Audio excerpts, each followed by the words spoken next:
स्वागत है आप सभी का फिर से एक बार डेस्टिनेशन आईएएस के ऑफिशियल यूट्यूब चैनल पर। और आप हमारे साथ फिर से जुड़ रहे हैं रामबाण सीरीज में। फिर से आप ही की लिखी हुई एक कॉपी। और जैसा कि इस कॉपी में आप देख पाएंगे कि पहले के मुकाबले आप लोगों की भेजी गई कॉपी की जो कंटेंट है उसमें दिन प्रतिदिन काफ़ी सुधार देखने को मिल रही है। इसमें कह सकते हैं कि थोड़ी बहुत जो गुंजाइश है जो हम आपको बताएंगे, अदरवाइज ये कॉपी इस बार जो आई है this is more than perfect. ठीक है, चलिए हम लोग देखते हैं इस कॉपी में क्या लिखा है आपने। इस बार ये कॉपी में जो क्वेश्चन चुना गया है वो है बिहार में रोजगार सृजन की स्थिति और संभावनाओं पर चर्चा करें। तो चलिए देखते हैं इसमें कितने डायमेंशंस हैं। यहाँ पे डायमेंशन है दो। पहला तो यहाँ पे जो मौजूदा स्थिति है उसके बारे में बात करनी है, और दूसरी बात आपको करनी है संभावनाओं के बारे में। यानी कुल मिला के इस प्रश्न के हैं दो डायमेंशंस। चलिए देखते हैं आपने क्या कुछ लिखा है। तो सबसे पहले आपने इंट्रोडक्शन लिखा है। इंट्रोडक्शन में आपने क्या लिखा है?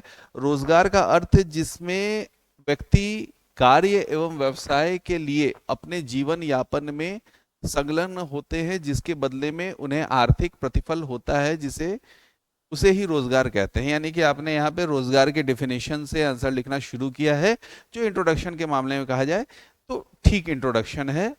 इसमें बहुत ज्यादा आप कुछ कर नहीं सकते, ज्यादा डेटा वेटा से हम लोग बात यहाँ पे नहीं करेंगे।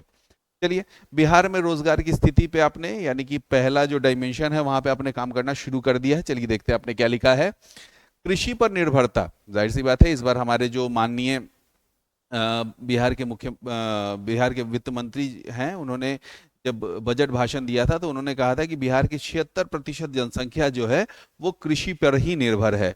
तो वही बात आपने यहाँ पे लिखी है, जनसंख्या का एक बहुत बड़ी आबादी कृषि पर निर्भर है, अर्थात 3/4 भाग कृषि कार्य में लगे हुए हैं। यही 76%, 3/4 के आसपास हम लोग लिख सकते हैं। चलिए, बढ़िया बढ़िया पॉइंट लिखा आपने। बेरोजगारी की दर, बिहार में आर्थिक विकास एवं रोजगार सृजन के द्वारा भी बेरोजगारी दर में कमी नहीं हुई है। 2022-23 में इकोनॉमिक सर्वे के अनुसार ग्रामीण क्षेत्र में 2.4% तथा शहरी क्षेत्र में 5.4% बेरोजगारी दर कम हुआ है। चलिए, यहाँ पे आपने दो डेटा मेंशन किया है जो कि इकोनॉमिक सर्वे से लिया है। आपने यहाँ पे सोर्स भी मेंशन कर दिया है, बहुत सही काम किया है। और देखिए, हमारे तरफ से एक छोटा सा सजेशन ये है ना, डेटा आप जब भी कोट करें ना तो कोशिश करें डेटा ऐसे कोट करने का जिसको कि आपको मेमोराइज करने में बहुत मुश्किल ना है।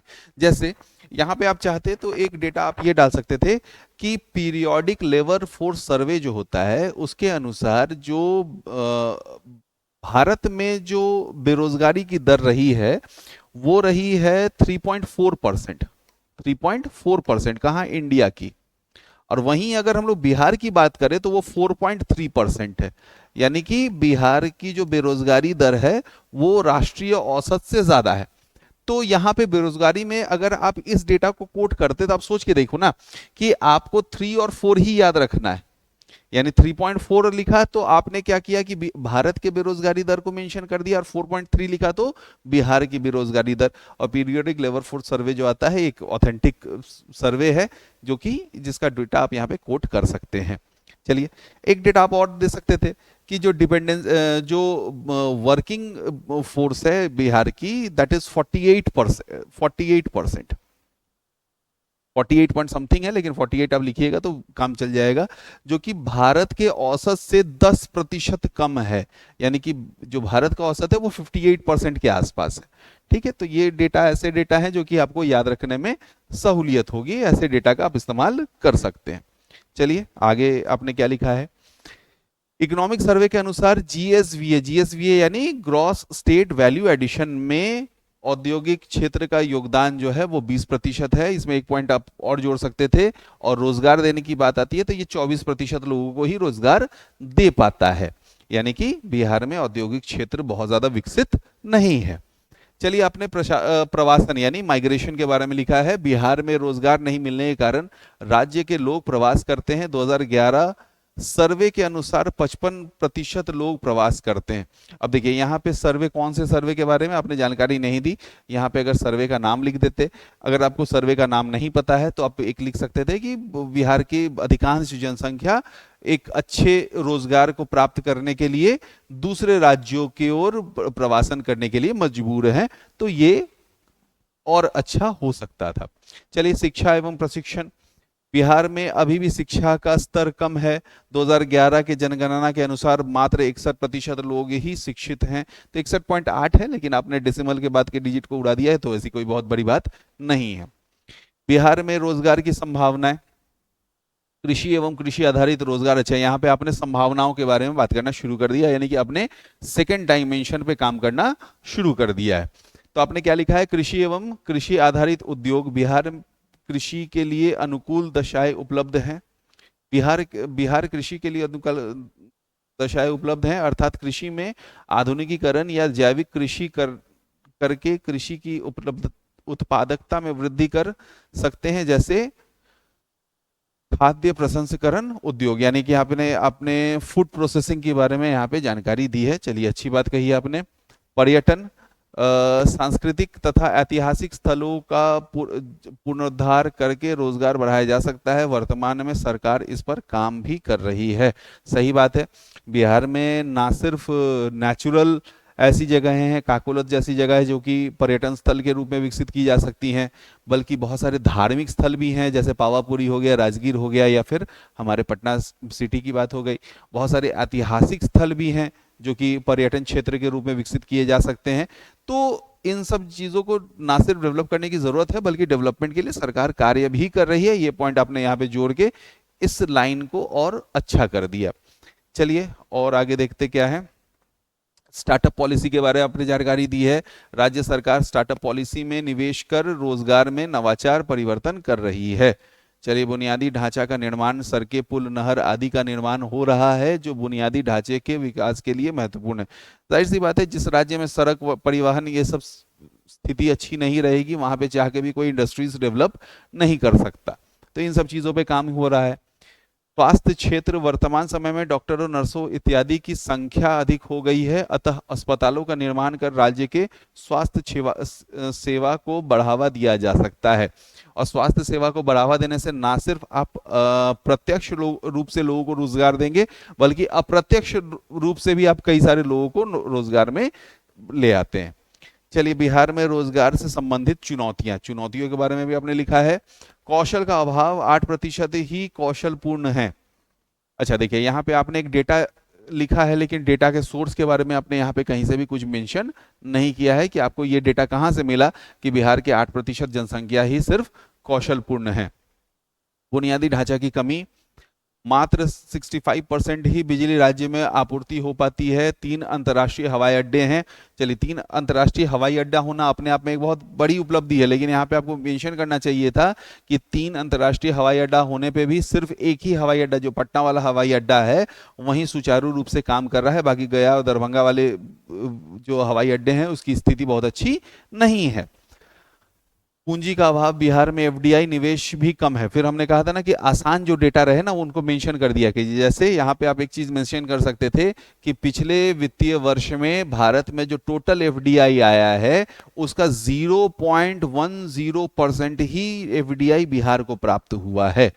चलिए, यहाँ पे आपने और क्या लिखा है, अब यहाँ पे पहल पे आए। चलिए, यहाँ पे आप 2 पॉइंट और जोड़ सकते थे, आगे कभी उपयोग कर लीजिएगा। एक सीडी रेशियो होता है। सीडी रेशियो क्या होता है, क्रेडिट टू डिपॉजिट रेशियो, यानी कि एक बैंक के पास कितना डिपॉजिट आता है, उस डिपॉजिट का कितना प्रतिशत वो लोन के रूप में बांटता है। यानी कि बैंक के पास अगर 100 रुपए आता है, उस 100 रुपए में से बैंक कितना लोन के रूप में वापस इकोनॉमी में वापस कर देता है, इसको हम लोग सीडी रेशियो कहते हैं या क्रेडिट टू डिपॉजिट रेशियो कहते हैं।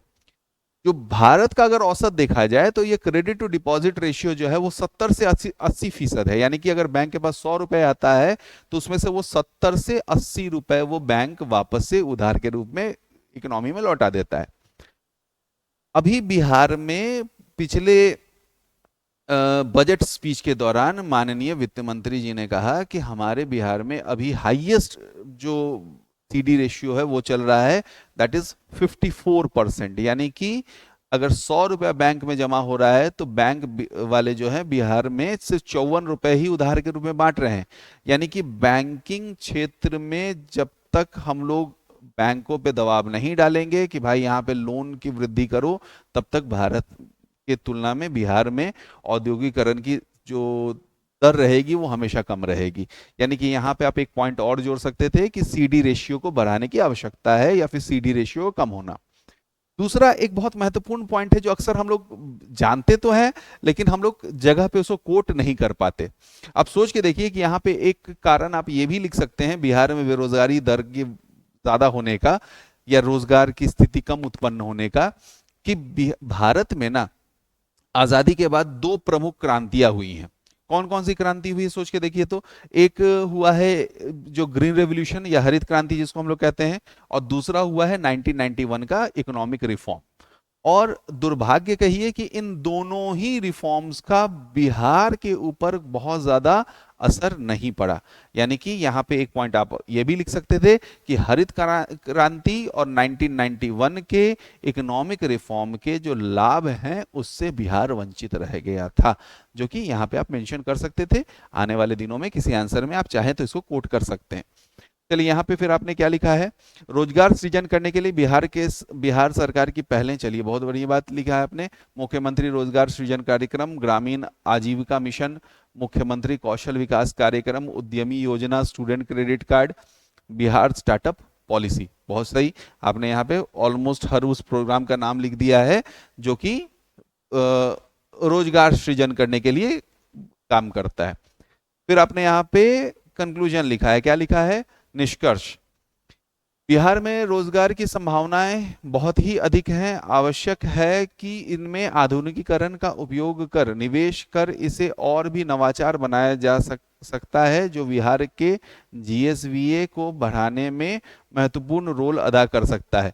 देखिए यहाँ पे GSVA में ना एक पॉइंट छोटा सा पॉइंट अगर आप इंक्लूड कर देते कि रोजगार सहित GSVA, क्योंकि हम लोग पिछले लगभग 20-25 साल से हम लोग देख रहे हैं कि हम लोग कह रहे हैं रोजगार विहीन वृद्धि दर। तो हम लोग को बिहार में क्या चाहिए, ऐसी वृद्धि दर चाहिए जो कि रोजगार युक्त हो। तो यहाँ पे रोजगार युक्त GSVA को बढ़ने में अगर आप ये पॉइंट यहाँ पे जोड़ देते तो एक तरीके से इसमें आप और इसको अच्छा बना सकते थे। खैर इस बार सच में आपने बहुत अच्छा प्रयास किया है और कह सकते हैं कि जो छोटी मोटी जो चीजें हमने बताई थी अगर इनको इंक्लूड करें तो ये और अच्छी हो सकती है, इनके बिना भी ये बहुत अच्छी कॉपी मानी जाएगी। चलिए आप लोग ऐसे ही डेवलपमेंट अपने में लाते रहिए, हम लोग को भी खुशी होगी। और जो थोड़ी बहुत गुंजाइश है सुधार की उसके लिए पूरा टीम डेस्टिनेशन आपके साथ दिन भर जुड़ा हुआ है। चलिए फिर ऐसे ही एक कॉपी के साथ अगली बार मिलते हैं आप सभी से, तब तक के लिए आप सभी को धन्यवाद।